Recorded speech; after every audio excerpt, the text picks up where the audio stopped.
দেৱালীত ৰাইজে বোমা ফুটালে সমালোচনা কৰিলে কালি প্ৰেছ ক্লাবৰ ইলেকশ্যনৰ পিছত একেবিলাক সাংবাদিকে বোমা ফুটাই দিলে তাৰমানে হিন্দু ধৰ্মৰ নামত বোমা নুফুটাব আৰু আমাৰ যি মন যায় আমি তাকে কৰি থাকিম ৰাজনীতি নহয় জুবিন যেন হিন্দু বিৰোধী আছিল জুবিনৰ যেন ধৰ্ম নাছিলে তেনেকুৱা পৰিৱেশ এটা অসমত সৃষ্টি কৰিব খোজা হৈছে যাতে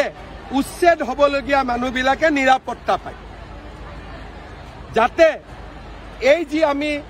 এটা অসমক জাতি মাটি ভেটি বচাবৰ কাৰণে এটা আমি